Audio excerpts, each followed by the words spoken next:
Je vais donc vous parler aujourd'hui du deuxième thème de cette série. La question d'aujourd'hui, la sélection naturelle, comme vous savez, c'est quand même une très très grande question en sciences et aussi en histoire des sciences. Et je vais essayer de balayer toute cette période qui va depuis Darwin, il y a 52 ans maintenant, où la théorie de la sélection naturelle a été publiée dans l'Origine des espèces, jusqu'à aujourd'hui. Il est évident que pendant cet intervalle de temps, la notion de sélection naturelle a énormément changé, parce que nous sommes dans le domaine de la science, et la science passe son temps, comme le temps d'ailleurs, à manger ses enfants, et à changer continuellement ses concepts.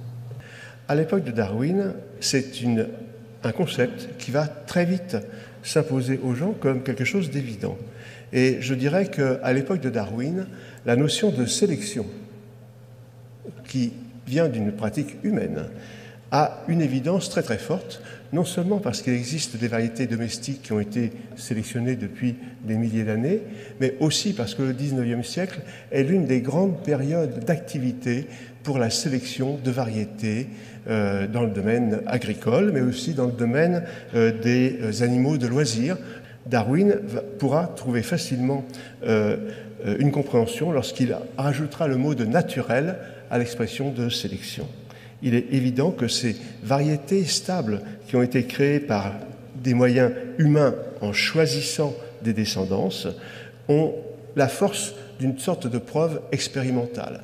Et puis quelque chose aussi qui nous replace dans les préoccupations de l'époque, il ne faut pas oublier que la théorie de la sélection naturelle a été émise la première fois en 1858 par deux chercheurs britanniques qui avaient travaillé indépendamment l'un de l'autre, Alfred Russel Wallace et Charles Robert Darwin.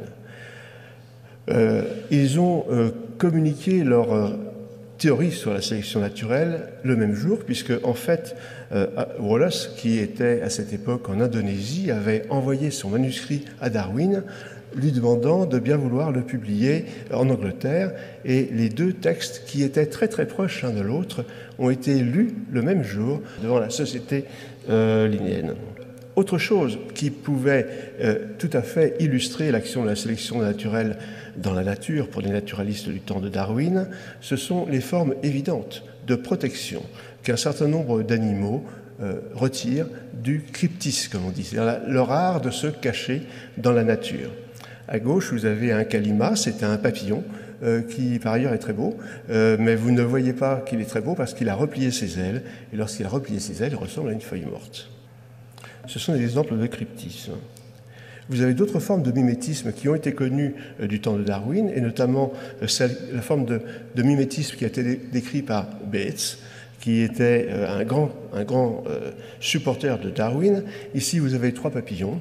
C'est ceux qui se ressemblent le plus pour un morphologiste, ce sont les deux de droite, parce que ce sont des deux espèces du même genre. Et Bates avait très bien compris que ces papillons étaient protégés, plutôt celui du milieu était protégé des oiseaux, parce que les oiseaux, qui ne sont pas de très bons zoologistes, voyaient essentiellement la couleur. À gauche, nous avons une espèce qui est incomestible pour les oiseaux. Les oiseaux qui en mangent une fois hésitent à en manger une deuxième fois. À droite, vous avez des espèces qui, elles, sont comestibles. Ce liminitis qui est là ne vit pas dans le même endroit et n'est pas protégé par une couleur protectrice. Ici, nous avons une espèce protégée. Ici, nous avons un mime. C'est une adaptation. D'abord, vous dire qu'il y a souvent méprise sur en quoi consiste la théorie de Darwin. Sa théorie, c'est la théorie de la sélection naturelle. Sa théorie ne porte pas sur la lutte pour l'existence, qui est un concept différent. Et je voudrais vous expliquer en quoi, parce que c'est un point de détail extrêmement important dans la science. Le titre du livre de Darwin en anglais s'appelle « On the Origin of Species by Means of Natural Selection » or the preservation of favored races in the struggle for life. Ce qui en français se dit l'origine des espèces au moyen de la sélection naturelle ou la préservation des races favorisées dans la lutte pour l'existence. Il y a une traduction trompeuse qui est celle du livre de Darwin par Barbier au XIXe siècle et qui d'ailleurs, je pense, a induit beaucoup de gens en erreur dans notre pays. Il avait intitulé ce livre « L'origine des espèces au moyen de la sélection naturelle ou la lutte pour l'existence ». la comparaison des deux titres montre très bien que le titre de Darwin est plus complexe. En quoi est-il complexe? Il faut bien lire cette phrase qui est courte, mais qui dit tout sur la théorie de Darwin. La sélection naturelle, c'est un processus résultant de la préservation des races favorisées dans la lutte pour l'existence. Il y a une lutte pour l'existence. Dans cette lutte pour l'existence, il y a différentes variétés. Race, c'est le mot du titre, mais Darwin utilise variété dans le texte. Il y a des variétés.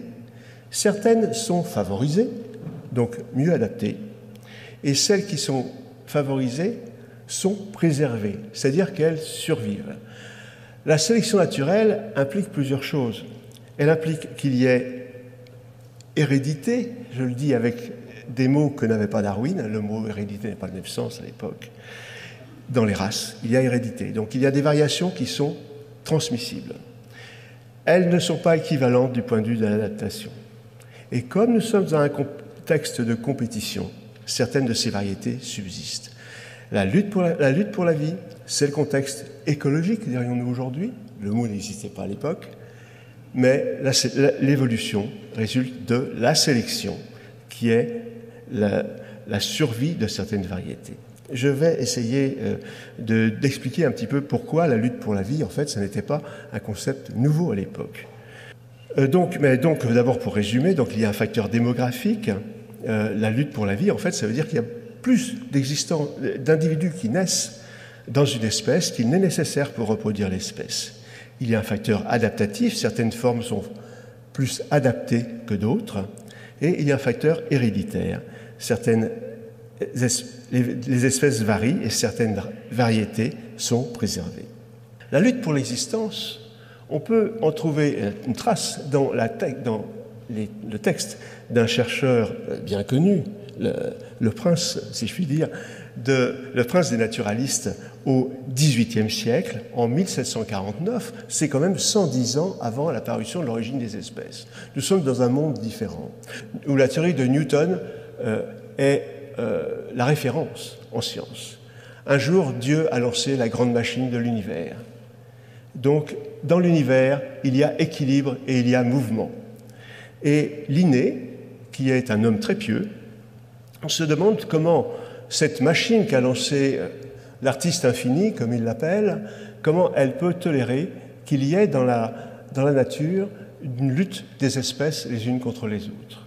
Et il explique. Si nous remontons aux intentions pour lesquelles il a plu au souverain créateur d'ordonner la nature de telle sorte que certains animaux ne soient créés que pour massacrer horriblement les autres, nous croyons comprendre que son soin providentiel vise à ce qu'ils trouvent non seulement leur subsistance, mais qu'ils contribuent de plus à conserver une juste proportion entre toutes les espèces et empêche ainsi qu'ils ne se multiplient plus qu'il ne faut au détriment des hommes et des animaux. Je ne suis pas ici pour prêcher pour les idées des uns et des autres sur la relation entre la foi et la science, pas du tout. Ce que je veux dire, c'est que cette idée de lutte pour l'existence était parfaitement comprise comme quelque chose de providentiel, de bienvenu, et qui participait du grand équilibre de la nature. De même, dira Linné, que les insectes butinent les fleurs pour les féconder, pour les polliniser, de même que les oiseaux mangent les graines pour disséminer les graines au loin, de même, il a plu à l'auteur de toutes choses de faire en sorte que la prolifération des espèces soit maintenue par l'équilibre écologique avec nos mots de l'époque, entre les herbivores, les plantes, les herbivores, les carnivores, les parasites, etc. Darwin apportera autre chose, bien sûr. Il apportera la variation, il apportera l'idée qu'à l'intérieur d'une espèce, certains survivent avec plus d'aptitude que d'autres. Mais la lutte pour l'existence, l'excès reproductif, ce n'est pas ça qui fait l'évolution. Comparez par exemple les saumons et les albatros. Un saumon pond des milliers d'œufs en une seule fois lorsqu'il se reproduit. Les albatros, un couple d'albatros pond un seul œuf à la fois, tous les 2 ou 3 ans, selon l'espèce, selon le lieu. Et c'est très long d'élever un petit chez les albatros. Il faut faire des centaines de kilomètres pour aller chercher du poisson et pour nourrir ses petits.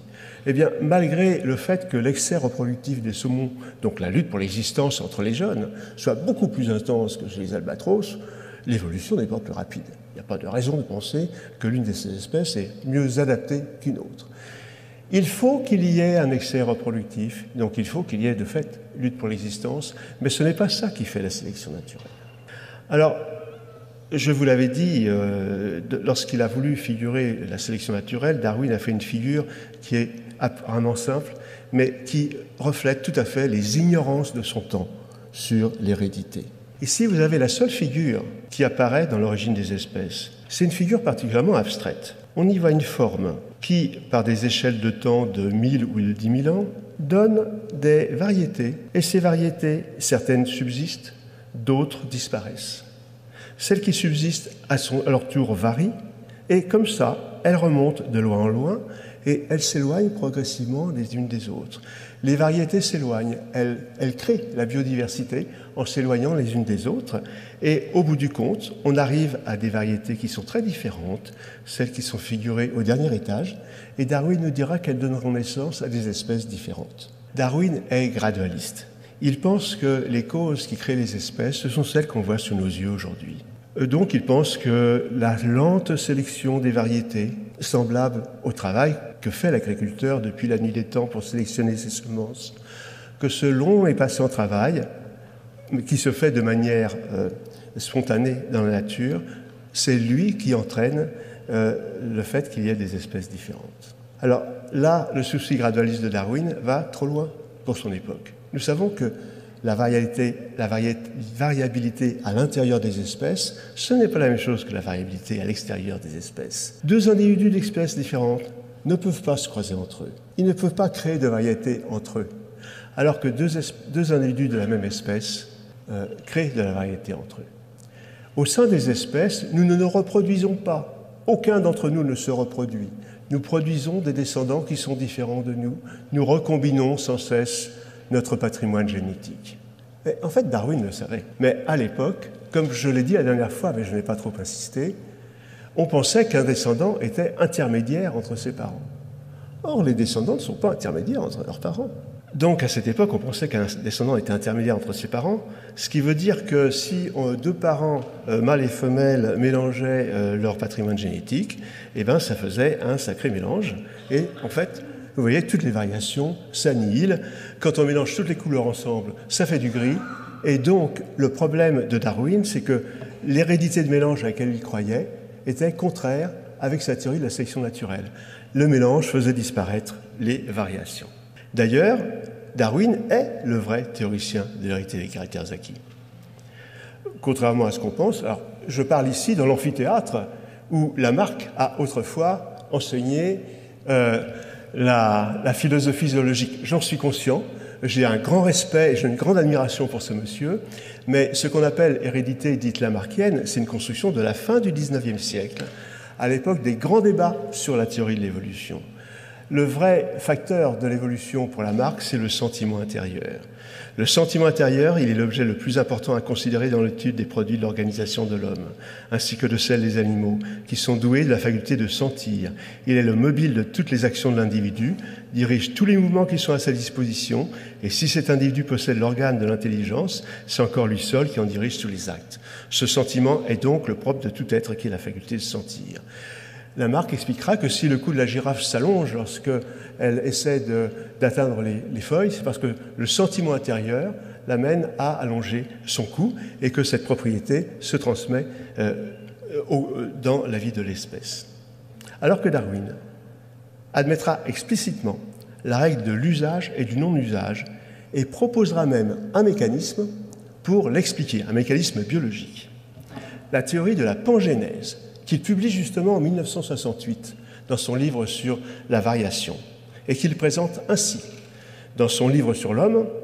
Selon cette hypothèse, chaque unité ou cellule du corps envoie des gémules ou atomes non développés qui sont transmis à la descendance des deux sexes et qui sont multipliés par autodivision. C'est l'hérédité des caractères acquis. Alors, il est évident qu'à partir de 1900 et jusqu'en 1930, les gens vont énormément travailler là-dessus et vont redécouvrir la théorie de la sélection naturelle. Parce qu'en fait, le fait que Darwin avait une théorie de l'hérédité des caractères acquis, ça avait beaucoup nui à la popularité de sa théorie. Les gens disaient, bon, puisqu'on a l'hérédité des caractères acquis, on n'a plus besoin de la sélection naturelle. Lorsque la génétique va montrer que la théorie de l'hérédité des caractères acquis est une théorie fausse, ils vont redécouvrir la sélection naturelle. Donc ça, c'est en 1930. Vous voyez qu'entre 1859, année de parution de l'origine des espèces, et 1930, redécouverte de la sélection naturelle par les généticiens, il s'écoule 70 ans. Pendant 70 ans, on peut véritablement parler de théorie de l'évolution dans le sens d'une hypothèse qui n'a pas encore de support scientifique expérimental suffisant. On ne sait pas, sauf sélectionner dans l'agronomie, on ne sait pas travailler avec l'hérédité pour étudier la sélection. Or, 1930, je m'excuse, mais c'est 80 ans. La moitié de l'histoire des sciences, en ce qui concerne la théorie de Darwin, s'est faite sans support expérimental réel. Vous avez tous entendu parler de grands débats sur la théorie darwinienne qui la remettait en cause. C'est la mémoire de ces moments-là. Aujourd'hui, on ne parle plus tellement de théorie de l'évolution, mais de biologie évolutive. Dans les années 1970, là, oui, il apparaît une polémique sur le rôle respectif du hasard et de la sélection dans l'évolution de la variation moléculaire. Ce que j'appelle le polymorphisme moléculaire, excusez-moi, ce mot un peu de charabia scientifique m'a échappé. Alors, cette polémique, c'est quoi? Alors là, on va rentrer un petit peu dans le vif du sujet de la manière dont les gens travaillent aujourd'hui. Lorsque les gens séquencent de l'ADN, ils trouvent les mêmes gènes dans différents individus de la même espèce.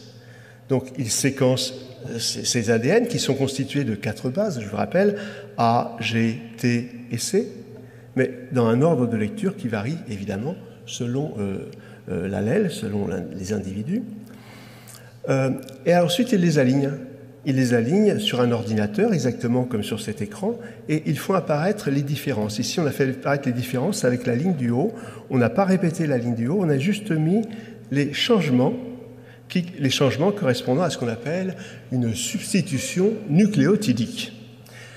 Au-delà de l'aspect un peu technique du terme, on a ici un exemple de la variabilité moléculaire dans une espèce. Elle est un petit peu ici concentrée. La variabilité est beaucoup moins importante que ça. Et dans les années 70, un chercheur qui s'appelle Kimura émet l'hypothèse que la majorité de ces variations est due à une évolution neutre. Donc c'est ce que j'avais montré pour ceux qui étaient là la semaine dernière. Ici vous avez Kimura, ici il figure le temps, ici il figure des mutations qui apparaissent mais qui n'arrivent jamais à la fréquence 1, et il peut calculer l'espérance du temps pour que cette mutation se fixe par le hasard, par dérive génétique, par la plus grande des chances. Il peut le calculer, et non seulement il le calcule, mais on se trouve effectivement confronté à, lorsqu'on séquence de l'ADN à partir des années 70, à de grands cas où il y a tellement de variations qu'on ne peut pas l'expliquer par la sélection naturelle. Donc, d'où une polémique entre les gens qui tiennent à la thèse de la sélection et ceux qui tiennent à la thèse de la neutralité. Alors, ce qui va être intéressant, ça arrive parfois en science, ces gens se sont disputés pendant à peu près 15 ou 20 ans. Et puis, au bout de 15 ou 20 ans, ils se sont rendus compte que les uns et les autres détenaient une clé du même problème. Un problème avec 2 clés, en quelque sorte.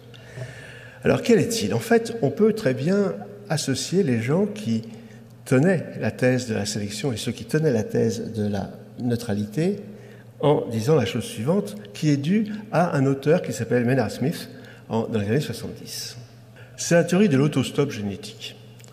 Ici, vous avez une figure qui représente des distances le long d'un chromosome.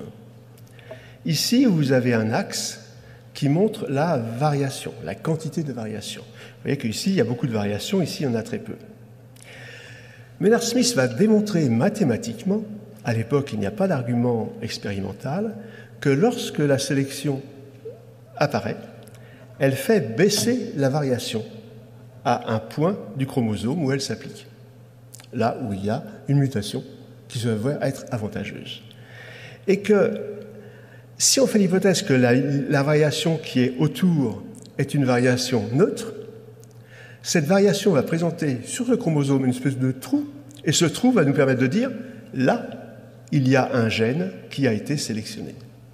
Alors vous me direz, pourquoi est-ce que parfois on a encore un peu de variabilité, de variation? Eh bien, ça c'est dû au fait que nous sommes dans un système où les chromosomes maternels et paternels existent, et donc il y a recombinaison.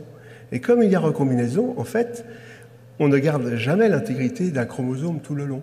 Il est varié, il est panaché, en quelque sorte. Alors, bon, ça, c'est un exemple théorique. Est-ce que ça existe dans la nature?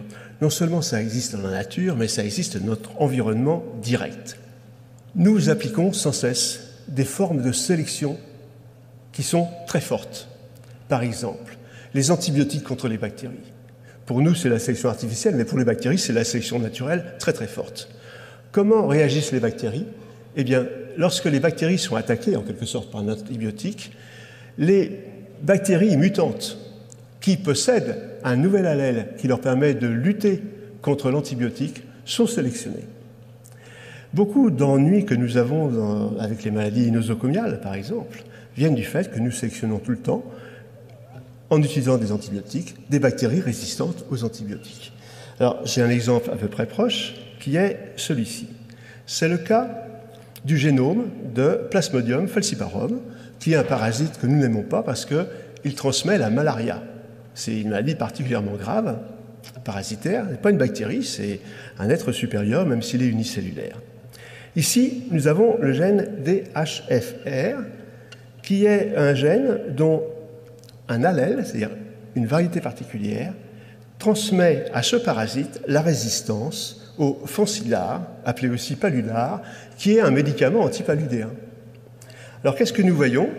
Eh bien, nous voyons qu'au point où est apparue la mutation, qui confère la résistance à notre médicament, eh bien, toute variabilité a disparu. Pourquoi?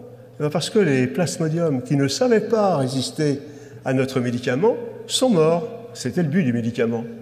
Mais les autres ont survécu, se sont multipliés et les ont remplacés dans l'espèce.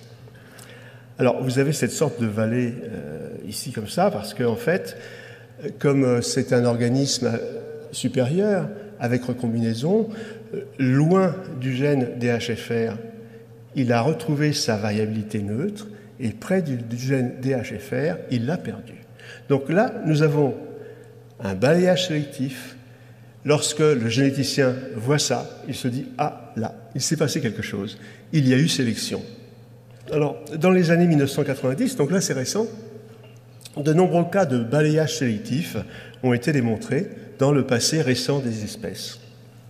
Alors chez la drosophile, bon, ça c'est un peu ma recherche à moi, j'ai contribué à montrer les premiers cas de balayage sélectif répertoriés dans la littérature scientifique, et puis dans les espèces domestiques, variétés cultivées, le maïs, ça permet de trouver quels ont été les gènes sur lesquels a porté la sélection par les agriculteurs du néolithique lorsqu'ils ont sélectionné des plantes domestiques. Une question qu'on peut se poser, c'est, bon, d'abord, qu'est-ce que ça veut dire pour la théorie de Darwin? Alors, ça change beaucoup de choses par rapport à la théorie de Darwin. Il y a d'une part, aujourd'hui, la variation moléculaire neutre qui fluctue au hasard, et d'autre part, la variation qui est soumise à la sélection, qu'elle soit naturelle ou artificielle, et qui efface localement et temporairement la variation neutre dans le génome. Donc, pour les chercheurs, ces deux formes de variation ne s'opposent pas. Elles coexistent et l'une permet de voir l'autre. Alors, c'est une première chose. Il y a un autre aspect. À l'époque de Darwin, on lui reprochait d'avoir adopté la formule de Herbert Spencer qui disait « La sélection naturelle, c'est la survie du plus apte ». Les gens disaient « Oui, mais celui qui survit, on veut dire par tautologie qu'il sera toujours le plus apte. Ça n'est pas une preuve qu'il y en avait un qui était plus apte que les autres. » Alors, quand on travaille sur l'individu, oui, mais lorsqu'on étudie les preuves moléculaires de la sélection, on voit qu'il y a deux types de matériel génétique qui ont des devenirs très importants. La variation neutre, d'une part, que nous savons repérer, et la variation non neutre, sélectionnée, qui a une histoire complètement différente. Non seulement elles ont des histoires différentes, mais elles ont des conséquences différentes pour les espèces. Parce que la variation neutre, elle fluctue au hasard. Elle est soumise à ce qu'on appelle la dérive génétique. L'hypothèse neutre de l'évolution, ce n'est pas le fixisme, c'est un changement continu créé par le hasard, un changement génétique continu. La variation sélectionnée, elle est plus rare. Mais elle modifie l'adaptation de l'espèce et en plus, elle épuise un petit peu du potentiel reproductif. Comme dans le cas de Plasmodium falciparum que je citais tout à l'heure, si le gène DHFR a été sélectionné sous forme de son nouvel ADN, c'est parce que certains plasmodiums n'ont pas survécu. Alors, une autre question des questions. La sélection naturelle est-elle active chez l'homme? Et je vais finir là-dessus, avec un exemple. Alors, s'il y a quelque chose de profondément qui a profondément divisé les gens, c'est bien cette question-là. Les deux pères de la théorie de la sélection naturelle, sur leur vieux jour, Darwin et Alfred Russel Wallace, n'étaient pas du tout d'accord. Pour Darwin, eh bien, la théorie s'appliquait à l'homme, mais sous une forme un peu différente. Il pensait surtout à ce qu'on appelle la sélection sexuelle. Wallace avait du mal à admettre que la théorie de la sélection naturelle puisse s'appliquer à l'homme. Alors, finalement, que peuvent dire aujourd'hui les biologistes de notre époque sur cette question-là? Alors, dans notre monde civilisé, est-ce que c'est possible que la sélection existe encore ou qu'elle ait complètement disparu?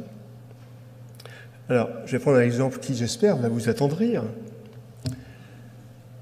Nous sommes des mammifères. Nous avons parfois des plaisirs archaïques comme ça et bassement animaux, comme par exemple boire du lait. Quand nous sommes à l'état larvaire, si vous me permettez le mot, c'est un plaisir élémentaire que nous avons. Nous nourrissons de lait parce que c'est tout ce que nous pouvons trouver dans notre environnement. C'est une vieille histoire. C'est une histoire qui a 100 millions d'années, l'histoire de la lactation. D'ailleurs, c'est pour ça qu'on nous appelle des mammifères.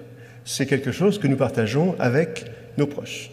Et puis, comme tous les mammifères, cette belle vie a une fin et arrive le sevrage, où nous sommes obligés de nous nourrir avec d'autres choses, des végétaux, des fruits, etc. Le problème, c'est qu'on ne digère pas ces différents aliments de la même manière.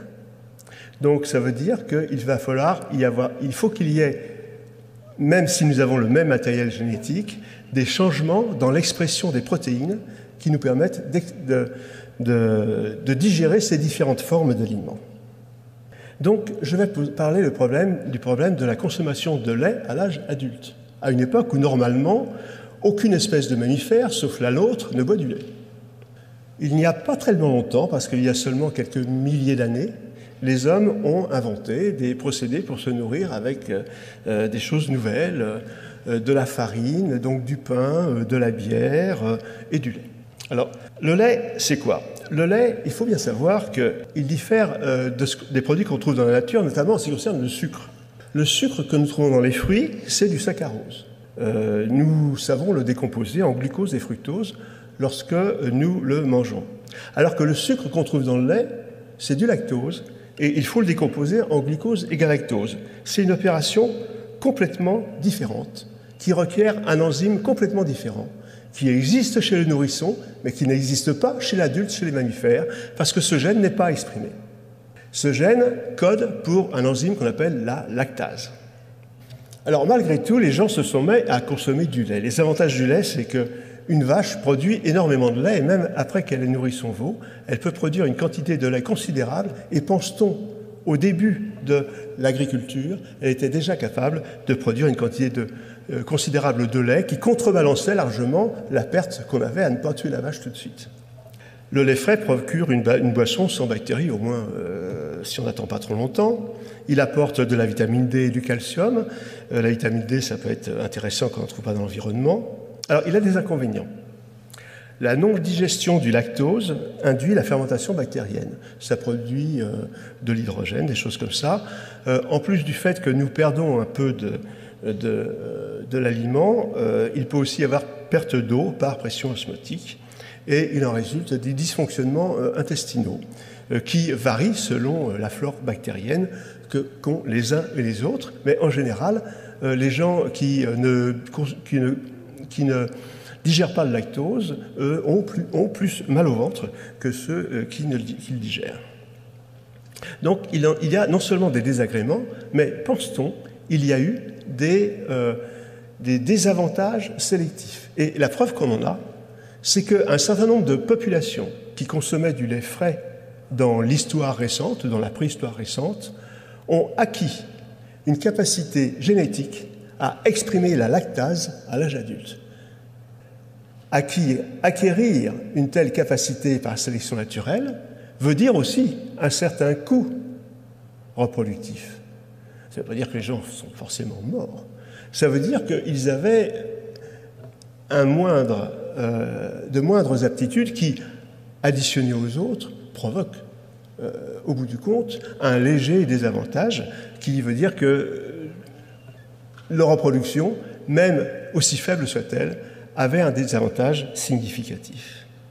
Alors, une première façon qu'on a de rendre le lait digeste, c'est de faire du fromage. Parce que les bactéries qui font du fromage, en fait, utilisent largement le lactose. Mais, néanmoins, certaines cultures consomment du lait frais. Alors, quelles sont les cultures qui savent digérer le lait frais, donc par persistance de la lactase? Alors, voici la carte géographique. C'est une synthèse qui est parue il y a un an, ça. Une carte géographique en rouge, les populations qui savent digérer le lactose par persistance de la lactase. Il y en a en Europe, il y en a ici entre la Corne de l'Afrique et l'Inde, en passant par la péninsule arabique, et puis il y en a dans l'Ouest africain. Ça ne veut pas dire qu'il n'y a pas d'élevage dans les autres pays. Ça ne veut pas dire non plus qu'on ne fait pas de fromage. Ça veut dire qu'actuellement, il y a moins de gens qui ont l'aptitude génétique à digérer du lait frais. Alors, en 2002, oui, c'est assez récent quand même, on a découvert une mutation. Alors ici, vous avez LCT, c'est le gène de la lactose. Là, vous avez une espèce de vision sur une partie des chromosomes humains. Là, c'est le chromosome 2, je crois. Alors ici, vous avez 10 kilobases, ça veut dire 10 000 nucléotides, comme on voyait tout à l'heure, ACGT. Ici, ça c'est l'échelle. Donc vous voyez, vous avez à peu près 200 nucléotides là. Ici, vous avez le gène de la lactase, qui a un très long gène. Et puis, en amont du gène de la lactase, ici, en position 13 910, vous avez une mutation qui change un C en un T et qui est systématiquement associée à la capacité de digérer le lactose. Alors, voici la répartition de cette mutation dans la population humaine actuelle. Elle est en Europe. C'est la première qu'on a trouvée, peut-être par une sorte de biais européocentriste. Donc, elle est parfaitement en Europe. Elle explique parfaitement les données récoltées en Europe. Alors, vous m'allez me dire, mais oui, mais ok, mais il manque quelque chose, parce que nous, on avait vu ça. Il y avait aussi l'Afrique de l'Ouest, il y avait aussi la péninsule arabique, etc. Là, on n'a qu'une partie de l'histoire. Oui, donc les gens ont cherché encore. Donc, nous avons une deuxième mutation. Ça veut dire que dans l'histoire humaine, depuis la découverte finalement de l'élevage, dans les endroits différents, deux mutations apparues de manière indépendante ont été sélectionnées à cause de nos pratiques alimentaires et à chaque fois ont conféré une capacité à, en quelque sorte, être adaptées à des produits de la civilisation. Alors il manque encore quelque chose. Enfin, ces deux mutations apparues indépendamment sur le même gène expliquent les 2/3 de l'histoire. Il manque encore une histoire qu'on attend dans cette région-là. Et là, on n'a pas encore trouvé le facteur en question. Mais vous voyez, on a déjà trouvé 2 gènes au cours des années 2000. Et je ne doute pas qu'on arrivera à percer ce 3e mystère. En tout cas, ce qui est intéressant, c'est qu'on parle toujours de hasard et de nécessité. Là, le hasard existe, mais là, il y a aussi une nécessité. Le hasard, c'est le fait que des mutations se soient produites. Dans des parties du monde, ce sont des mutations différentes qui sont apparues, mais à chaque fois, des mutations ayant la même propriété ont été sélectionnées par le même changement d'environnement, qui est un changement dans notre univers alimentaire. Voilà, donc c'est ce qu'on voudrait avoir finalement au bout du compte. Alors, conclusion de tout ça. Alors, ainsi quand même, la sélection naturelle, donc, elle existe, y compris chez l'homme. Alors, quelle généralité doit-on donner à son action pour l'évolution des espèces? Alors, en 1924, Holden, qui était l'un des pères de la génétique des populations, a dit ceci. « Une théorie satisfaisante de la sélection naturelle doit être quantitative. Pour établir l'idée que la sélection naturelle est capable d'expliquer l'effet connu d'évolution, nous devons non seulement montrer qu'elle peut conduire une espèce à changer, mais aussi qu'elle peut la conduire à changer à un taux qui explique les modifications présentes et passées. En d'autres termes, nous sommes heureux, la génétique s'accorde très bien avec la théorie darwinienne de la sélection naturelle, y compris au passé à la moulinette de l'histoire récente de la biologie moléculaire. Mais est-ce qu'elle peut expliquer tout? Est-ce qu'actuellement nous sommes en mesure de dire qu'elle peut expliquer tout? Pouvons-nous quantifier le nombre de gènes qui ont changé au cours de l'évolution de l'humanité? Je ne vais pas prétendre que nous en sommes déjà là. Mais je pose la question parce que présenter la science, c'est présenter ce qu'on sait, c'est présenter ce qu'on aimerait bien savoir et ce sur quoi on travaille. Si on compare le génome d'un homme et d'un chimpanzé, il y a une différence à peu près tous les 100 paires de bases. Donc, ils sont figurés là. Donc, depuis 10 ans maintenant, on a des séquences de génomes entiers, d'hommes, de chimpanzés, de gorilles, bientôt, maintenant. Et en fait, on les utilise pour essayer de détecter la sélection naturelle de manière quantitative dans l'ensemble du génome. L'idée étant, nous aimerions bien savoir si dans la lignée qui mène à l'homme, on trouve un type de mutation qui qualitativement sont un peu différentes de celles qu'on trouve chez le chimpanzé. Enfin, pour notre ego personnel, ça apporterait peut-être quelque chose. Moi, je m'en fiche un petit peu, mais je pense qu'il y a des gens, ça les intéresserait beaucoup. Hein? Voilà. Donc ça, c'est ce que je vous ai dit, en fait. Donc, quels sont les gènes qui distinguent l'homme des autres singes? Excusez-moi pour l'expression, mais c'est une expression non scientifique. Alors, on procède de la manière suivante. On prend un gène, alors là, j'en montre une toute petite partie, mais on prend le génome, il y a quand même 3 milliards de signes. Chez 3 espèces, il en faut 3, parce qu'il y en a une qui va servir à orienter les mutations. Nous savons que ces 2 nucléotides qui étaient présents chez le gorille ont muté chez le chimpanzé et chez l'homme. Ou plutôt, nous regardons plutôt l'état initial. Nous avons ici à gauche un chimpanzé, à droite un homme, nous avons leur génome. Nous savons qu'il y a des différences entre eux à ce niveau-là, en 2 points, mais nous voulons savoir laquelle est apparue chez l'homme et laquelle est apparue chez le chimpanzé, éventuellement. Quel était l'état ancestral? Pour ça, il faut une 3e espèce. Et la 3e espèce oriente les changements. Nous pouvons savoir si cette différence-là est nouvelle chez l'homme, et donc si elle singularise l'homme, ou bien si c'était l'état ancestral qui a changé chez le chimpanzé. Donc voilà, on fait ça. Depuis 10 ans, j'ai beaucoup d'espèces d'études macroscopiques, statistiques, avec énormément d'ordinateurs, ont essayé de résoudre ça. Je dirais, en s'enthousiasmant un peu, en essayant un petit peu de faire plus vite que les concurrents, donc en faisant parfois de la recherche qui est un petit peu rapide. Et en fait, les gens qui ont fait ça l'ont fait sur des données qui sont trop insuffisantes pour pouvoir conclure. Après 10 ans de recherche, voici à peu près je dirais le consensus mou qu'il y a actuellement dans la communauté scientifique sur ce genre de recherche. On n'a pas encore trouvé de gène exceptionnel qui aurait déterminé quelque chose de vraiment particulier dans l'évolution humaine au cours des 250 derniers milliers d'années. Pourquoi 250 milliers? Parce qu'en fait, nous ne savons pas regarder plus loin. Il n'y a pas de balayage sélectif fort sur des gènes ayant une fonction particulièrement remarquable qui serait liée sauf quelques-uns, mais qui seraient liés à quelque chose qui nous paraîtrait particulièrement noble et qui nous distinguerait du reste de la création animale.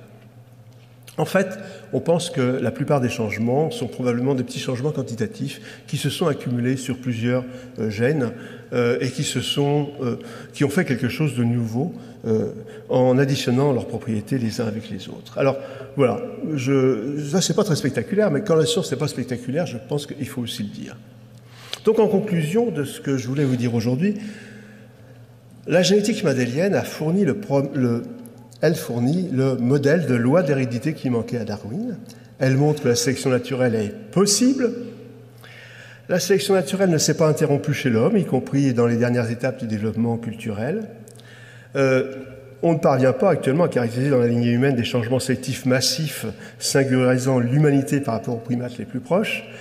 Il n'y a pas de bailliage sélectif massif, en tout cas, et on n'a pas d'évidence qu'il y aurait des gènes particulièrement remarquables qui auraient été sélectionnés. Voilà. C'est tout ce que je voulais vous dire.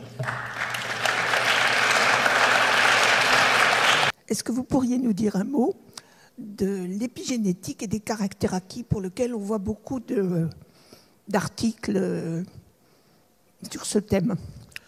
Alors, on voit beaucoup d'articles qui disent « Ah, l'épigénétique, c'est l'hérédité des caractères acquis ». Oui, ça, effectivement, on voit tous ça. C'est un peu... Oui, ah oui. On voit tous des articles qui nous disent « L'épigénétique, ça montre l'hérédité des caractères acquis ». En fait, pas du tout, en fait. L'épigénétique, c'est tout un domaine de recherche. Tous les gens qui travaillent sur la biologie développement travaillent sur ce qu'ils appellent l'épigénétique. Alors, si on voulait présenter l'épigénétique brièvement, ce serait quoi? Alors, lorsque les généticiens ont découvert les gènes dans les années 1930, ils se sont dit, la question des questions, c'est savoir comment, avec des milliards de cellules qui ont toutes exactement le même patrimoine génétique, on arrive à créer des organismes avec une telle composition, une telle complexité de structure, avec tous ces organes, avec ces différenciations extrêmes, qui correspond à chaque fois à des lignées de cellules qui se sont différenciées les unes des autres au cours du temps, et de génération cellulaire en génération cellulaire, après avoir acquis un état différencié, elles ont conservé cet état différencié, et cet état différencié s'est surajouté à des différenciations ultérieures. Donc, au cours de l'évolution, le génome les cellules ont également acquis la capacité à garder un état différencié au fil du temps, au fil des générations cellulaires. Et ça, c'est très important.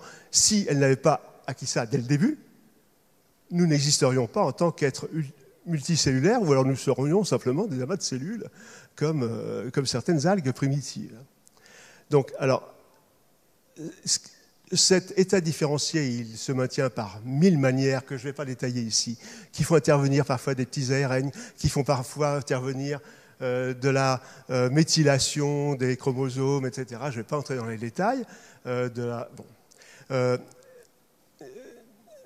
Ces états qui se transmettent de génération cellulaire à génération cellulaire affectent aussi parfois la lignée germinale. Et c'est ça qui fait dire à des gens, il y a quelque chose qui a été acquis et qui a été transmis. Oui, mais ça fait partie, en général, du processus normal aussi de la vie des espèces. Et de toute façon, ça ne modifie pas, ça modifie l'expression génétique, mais ça ne modifie pas l'état du génome. Alors, il y a des choses qui modifient l'état du génome et qui viennent de l'extérieur. Par exemple, les rétrovirus. Enfin, ça, c'est encore moins adapté, je dirais. En ce qui concerne l'épigénétique dans la lignée germinale, elle est très utile. Et la transmission d'informations de la mère à l'enfant, elle est très importante. Et ça, on l'a toujours su dans la génétique. Ça s'appelle les effets maternels. Ils sont très, très importants. Lorsque l'embryon se forme, il utilise énormément d'outils qui ont été développés par la mère, certes, mais surtout par le génome de la mère, qui n'est pas forcément le génome du zygote qui a été formé. Donc, c'est ça. Alors, les gens jouent sur les mots en disant que c'est de l'hérédité des caractères acquis, parce qu'en fait, c'est vraiment le nec plus ultra de la génétique mendélienne. Moi, j'ai une question beaucoup plus simple. Vous dites qu'on ne peut pas remonter à plus de 250 milliers d'années chez l'homme parce qu'on manque de matériel génétique plus on manque de variabilité.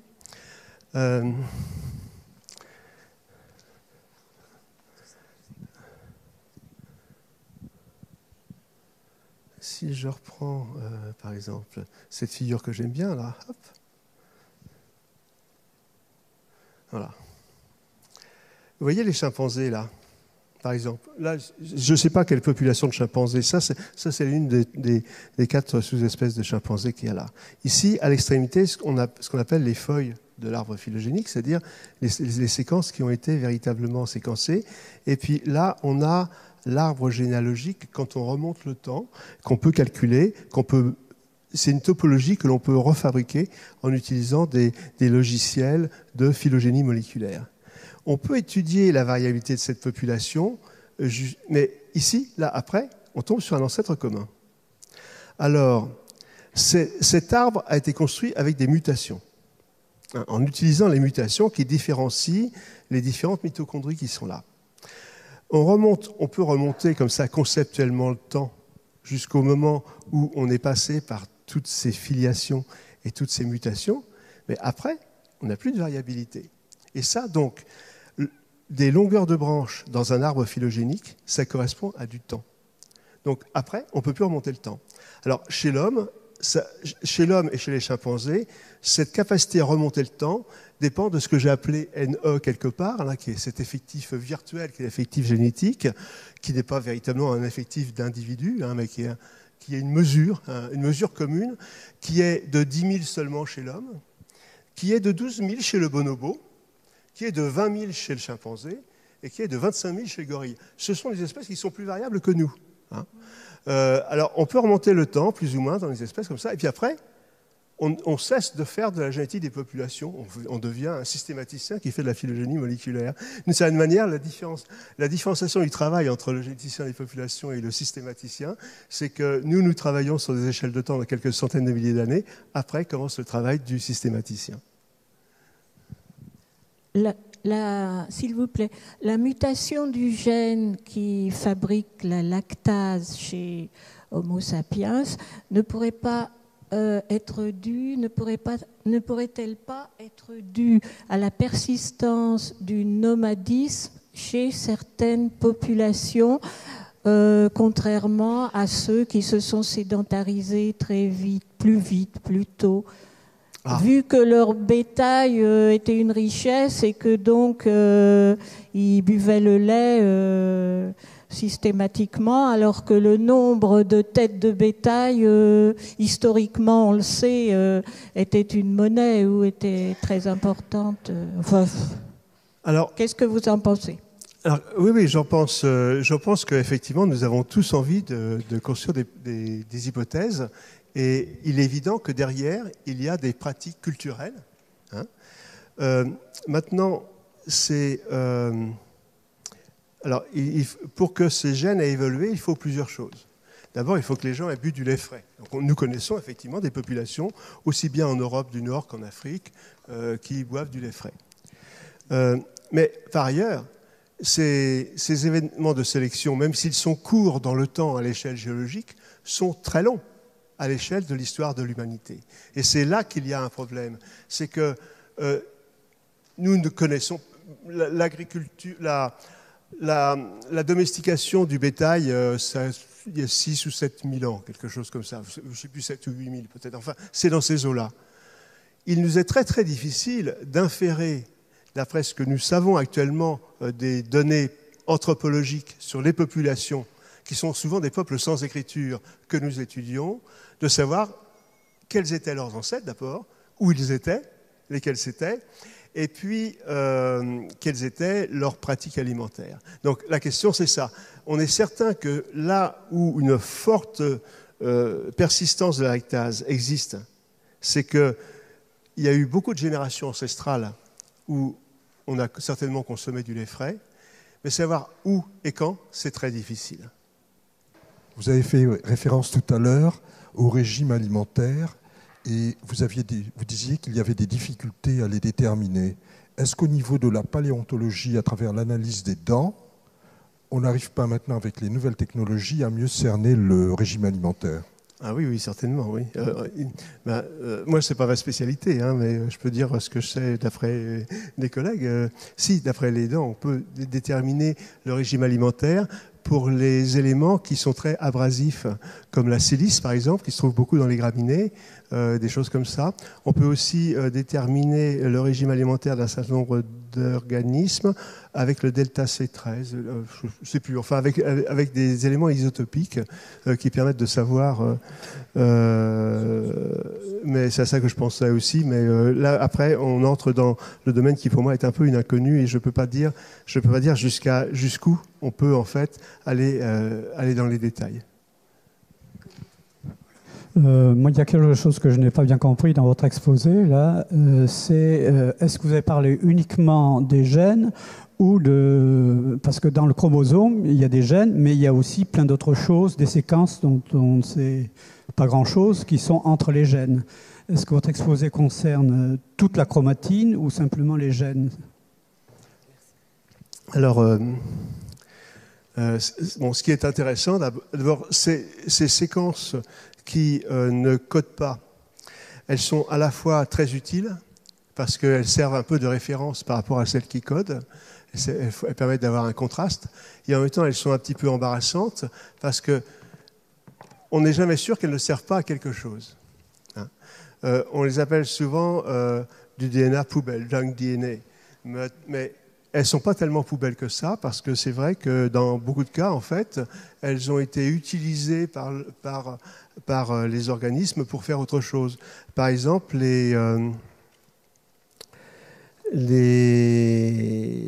certain nombre de rétrovirus qui sont chez les mammifères sont utilisés dans la formation, je crois, du placenta, en utilisant... Donc, ils produisent des protéines de l'enveloppe qui permettent aux mammifères de vivre leur vie de mammifère. Donc, ces séquences poubelles, en fait, malgré tout, ont parfois été recrutées par l'organisme.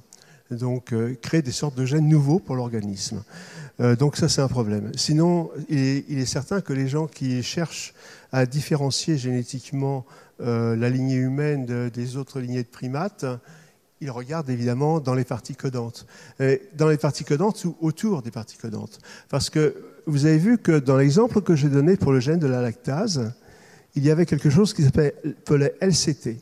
Cette chose qui s'appelle LCT, sur laquelle il n'y a pas de mutation intéressante pour nous, code vraiment pour la protéine. La mutation intéressante, elle est située à 14 000 paires de bases plus loin que le gène, et c'est une mutation, pense-t-on, dans une zone régulatrice. C'est-à-dire, en fait, ces séquences codantes sont environnées d'éléments régulateurs. En fait, il y a énormément de molécules qui se reconnaissent à l'intérieur des chromosomes, qui vont se chercher très loin les unes les autres, et qui régulent l'expression génétique. Et en l'occurrence, les différentes mutations qu'il y a sur la lactase sont probablement dans une zone de régulation de l'expression du gène lactase et pas dans le gène lui-même.